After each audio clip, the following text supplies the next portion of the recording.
21ஆம் நூற்றாண்டிலும் இன்றளவும் கிராமப்பகுதிகளின் வறுமையின் அடையாளமாக எஞ்சியிருப்பவை குடிசைகளே.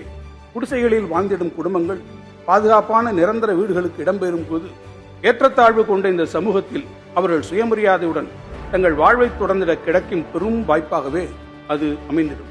இவற்றையெல்லாம் உணர்ந்துதான் நாட்டிலேயே முதன்முறையாக ஊரகப் பகுதிகளில் ஏழை குடும்பங்கள் வசிக்கும் குடிசைகளுக்கு பதிலாக நிரந்தர வீடுகள் கட்டித்தரும் முன்னோடி திட்டம் முத்தமிழறிஞர் கலைஞர் அவர்களால் 1975ஆம் ஆண்டிலே அறிமுகப்படுத்தப்பட்டது. அதனைத் தொடர்ந்து கடந்த 2010ஆம் ஆண்டு குடிசையில்லா மாநிலம் என்ற இலக்கை எய்திடும் வகையில் கலைஞர் வீடு வழங்கும் திட்டம் அறிமுகப்படுத்தப்பட்டது. தமிழ்நாட்டின் ஊரகப் பகுதிகளில் குடிசைகளை மாற்றி அனைவருக்கும் பாதுகாப்பான நிரந்தர கான்கிரீட் வீடுகளை அமைத்து தரும் நோக்கத்துடன் எடுக்கப்பட்ட சமீபத்திய கணக்கெடுப்பின்படி கிராமப் பகுதிகளில் ஏறத்தாழ 8 லட்சம் குடிசை வீடுகளில் மக்கள் வாழ்ந்து வருவதாக கண்டறியப்பட்டுள்ளது.